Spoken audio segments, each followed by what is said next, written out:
जय गुरु जी, शुक्राना गुरु जी, अनंतम अनंतम शुक्राना मेरे गुरु जी। ये सत्संग गुरु जी का मैं मंत्र जाप से शुरू करना चाहती हूँ। ओम नमः शिवाय शिव जी सदा साय, ओम नमः शिवाय गुरु जी सदा साय, ओम नमः शिवाय शिव जी सदा साय, ओम नमः शिवाय गुरु जी सदा साय। जय गुरु जी। और गुरु जी महाराज के सामने बैठ के मैं ये सत्संग शेयर कर रही हूँ। जय गुरु जी आप बुलवाना जो आपको लगता है कि सामने संगत को मैसेज पहुंचना चाहिए, वो मुझसे बुलवाना। आपकी बड़ी कृपा होगी गुरु जी। और मुझे भी इतना ब्लेस करना कि मैं आपका सत्संग शेयर कर सकूं अच्छे तरह से। आपने मेरे ऊपर बहुत कृपा की है गुरु जी, इतनी कृपा की है। आज भी आपने मुझे सत्संग में जाने का मौका दिया, वहाँ पर बैठने का, लंगर प्रसाद करने का मौका दिया। सब चीज़ के लिए आपके लिए दिल से शुक्राना है गुरु जी, बहुत शुक्राना। क्योंकि ज़रूर कहते हैं ना कि आपके दर पे कोई आपके बुलाए बिना जा नहीं सकता। आपने बुलाया था मुझे, आपकी कृपा हुई तब मैं वहाँ पर जा पाई।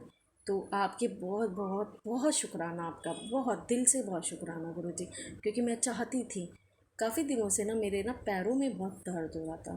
तो मैं गुरु जी से यही अरदास लगा रही थी, गुरु जी मेरा पैर नहीं उठ रहा, मेरा पैरों में बड़ी दिक्कत है। तो मुझे आपका लंगर प्रसाद खाना है, या तो मुझे आप बड़े मंदिर बुला लो या सत्संग में बुला लो। तो गुरु जी की कृपा हुई मेरे ऊपर और गुरु जी ने सत्संग में बुलाया मुझे, वहाँ पर लंगर प्रसाद करवाया। और बड़ी कृपा हुई गुरु जी की। मैं आपसे क्या कहूँ गुरु जी, आप दिल की बात क्षण भर में ही सुन लेते हो और पल भर में ही पूरी कर देते हो। तो मैं तो धन्य हूँ जो आप मुझे मिले। पता नहीं ऐसे कौन से कर्म किए थे, वैसे तो मेरे कर्म बहुत ही गंदे हैं, बड़े माड़े कर्म हैं। फिर भी आपने ऐसा एक कौन सा कर्म कर दिया था जो आपने मुझे अपनी बेटी बना के अपने चरणों से लगा लिया। जय गुरु जी, बहुत शुक्राना इस बात के लिए आपका, हर बात के लिए शुक्राना, हर एक चीज़ के लिए शुक्राना गुरु जी। मैं आपसे क्या कहूँ, जो दिया उसके लिए शुक्राना, जो नहीं दिया उसके लिए भी शुक्राना।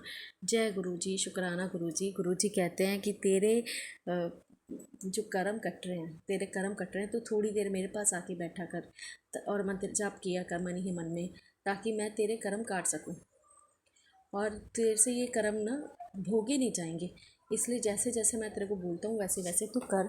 और मंत्र जाप करा कर 10 मिनट मेरे आगे, घर मेरे स्वरूप के आगे बैठा कर मंत्र जाप किया कर। अमृत वेला भी किया कर। अगर अमृत वेला तुमसे नहीं होता तो संध्या वेला किया करो, पर किया करो। गुरु जी का सिमरण और मंत्र जाप करते रहना चाहिए। अगर मंत्र जाप चलता रहता है मन में, कुछ क्षण भी अगर आपके मन में मंत्र जाप सुबह और शाम चलता है ना, तो आपके कर्म जल्दी कटते हैं और आप हमेशा खुश रहते हो। वैसे तो देखा जाए तो गुरु जी ने सब कुछ ही तो दे दिया, सब कुछ ही दे रखा है गुरु जी ने, किसी चीज़ की कमी नहीं है। 2 बच्चे हैं, पति अंकल इतना प्यार करने वाले हैं, घर है, सब कुछ है। बस क्या होता है ना, कभी कभार नेगेटिविटी इतनी हैवी हो जाती है हमारे ऊपर, तो हमारे जो ना कर्म हमें बोझ लगने लग जाते हैं। फिर हमें ऐसा लगता है कि शायद ये कैसे ये कटेंगे कैसे। पर वो क्या होता है ना, गुरु जी काट रहे हैं, हम तो नहीं काट रहे। वो गुरु जी हमारे हाथ पकड़ के हमारे कर्म कटवाते हैं। तब भी हमें ऐसा लगता है यार हो, मतलब गुरु जी कैसे नहीं हो रहा हमारे, कैसे नहीं हो रहा, होना चाहिए, कर्म कटनी चाहिए, जल्दी होने चाहिए। मेरे को बहुत दुख हो रहा है, मुझे ये तकलीफ़ आ रही है, मुझे ये तकलीफ़ आ रही है। वो तकलीफ़ बहुत छोटी होती है संगत जी, वो तकलीफ़ ही बहुत छोटी होती है। क्योंकि जब वो जो पूरे कर्मों का भार अगर हमारे ऊपर आ गया ना, तो शायद हम बच भी ना सके, हम नहीं बच पाएंगे। हमारी गति तो बिल्कुल रुकी जाएगी और हमारे प्राण भी निकल जाएंगे। क्योंकि इतना बोझ, और गुरु जी तो हमारा अब का, आगे का और आगे जन्म का सारा कर्म काट काट देते हैं और हमारा रास्ता सीधा कर देते हैं, ताकि हमें इतनी परेशानी ना हो, किसी चीज़ की दिक्कत ना हो। तो मैं गुरु जी से सिर्फ यही कहूँगी, गुरु जी शुक्राना आपका, बहुत शुक्राना। और मेरी जैसी सारी संगत को, सबको ही आप ब्लेस करो, सबको ब्लेस करो। जिनके बच्चे पढ़ते नहीं हैं उनके बच्चे पढ़ाओ, जिनके घर में दाने नहीं हैं उनके घर में रोटी खिलाओ। और जो जिस चीज़ से वंचित है गुरु जी, आपकी कृपा बरस जाए उसके ऊपर और आप खूब दो उन्हें।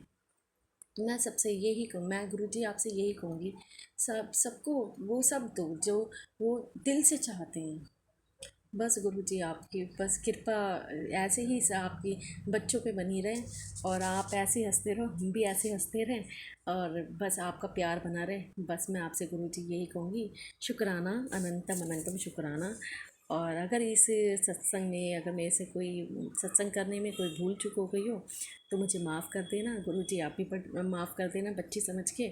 और मुझे नहीं आता, सत्संग करना नहीं आता, आप सिखाते रहना, हाथ पकड़ के हर चीज़ सिखाना, कान पकड़ के खींचना अगर गलती हो तो, ठीक है। डांट भी लगाना आपका पूरा हक बनता है, प्यार भी करना आपका पूरा हक बनता है।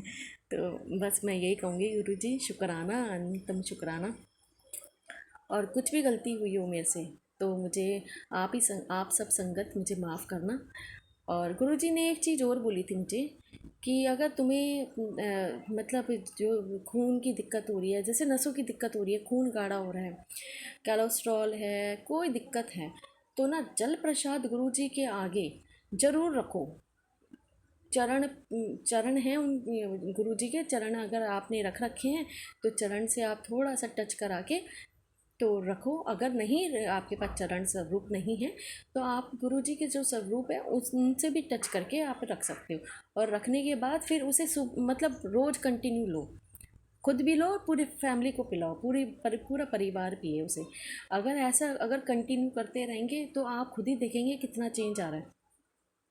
बहुत चेंज आता है, बहुत चेंज आता है बिहेवियर में, मतलब आपके स्वभाव में भी इतना चेंज आ जाएगा कि आप जो मैंने एक सत्संग सुना, मतलब आंटी थी हमारी, उन्होंने एक सत्संग सुनाया था कि उनके हस्बैंड बहुत पीते थे, बहुत पीते थे, और उन्होंने यही काम किया, और वो ना अमृत वेला भी संभालती थी। तो धीरे धीरे धीरे धीरे उनकी जो पति की जो पीने की आदत थी ना वो छूट गई। और जैसे आंटी करती थी, सत्संग करती थी और अमृत वेला संभालती थी, उनके हस्बैंड भी बैठते थे, अंकल जी भी बैठते थे, और दोनों ही अब फिर अमृत वेला करने लगे। तो बताए ये देखो कि गुरुजी ने कितना ब्लेस कर रखा है, जो इतने गंदे विचारों के कहाँ पर कैसे गुरुजी अपने चरणों से लगा के उसको सुधार देते हैं। तो अगर गुरुजी के वचन सुनोगे तो आप गुरुजी यही कहते हैं कि नीवे होके चलो धीरे, और अपने आप को किसी को मत बताओ कि क्या गुरुजी को पता होना चाहिए कि तुम क्या हो। बाकी सबका छोड़ दो, किसी को प्रूफ मत करो, किसी से आर्ग्यू मत करो, किसी से लड़ाई मत करो, झगड़े मत करो, बस गुरुजी पे छोड़ दो। गुरुजी अपने आप इंसाफ दिलाएंगे, गुरुजी अपने आप ही देखेंगे कि मेरा बच्चा गलत नहीं है, तो वो गुरुजी सामने वाले के सामने आपको नीचा नहीं करने देंगे, कभी भी नहीं होने देंगे। ये इतना विश्वास रखना, आप कभी नहीं होने देंगे। वो अपने आप अपने बच्चे संभाल लेते हैं कि मेरा बच्चा है, मेरे बच्चे को किसी चीज़ की आँच नहीं आनी चाहिए, कोई मेरे बच्चे के ऊपर उंगली ना उठाए। तो ये चीज़ गुरुजी ने हमेशा हमें सिखाई है, नीवे होके चलो। अगर तुम्हारी गलती भी है ना तो चुप हो जाओ, झुक जाओ। अगर सामने वाले की गलती है तो माफ़ी मांग लो, माफ़ी मांग लो, क्योंकि गुरुजी यही सिखाते हैं कि झुक के चलोगे तो बढ़िया रहेगा। और यही गुरुजी के विचार भी हैं, जैसे विचार गुरुजी के हैं वैसे विचार अगर आप भी रखेंगे तो गुरुजी अपने आप ही वो फिर वो नहीं वो देखते हैं कि मेरा बच्चा मेरे हिसाब से चल रहा है, मेरे कहने पे चल रहा है, तो अपने आप ही गुरुजी वो सारी अड़चनें जो कांटे जो आगे आगे जो दिखते हैं ना गुरुजी अपने आप ही हटाते चले जाते हैं। तो यही गुरुजी की बहुत बड़ी ब्लेसिंग है। जय गुरुजी, शुक्राना गुरुजी। अगर मैंने कुछ ऐसा कुछ कहा हो जिससे किसी को बुरा लगा हो या दिल दुखा हो तो हाथ जोड़ के विनती करती हूँ, माफ़ कर देना। जय गुरु जी, शुक्राना गुरु जी। मैं ये अपना सत्संग यहीं विराम करती हूँ। जय गुरु जी, शुक्राना गुरु जी, अनंतम अनंतम शुक्राना गुरु जी।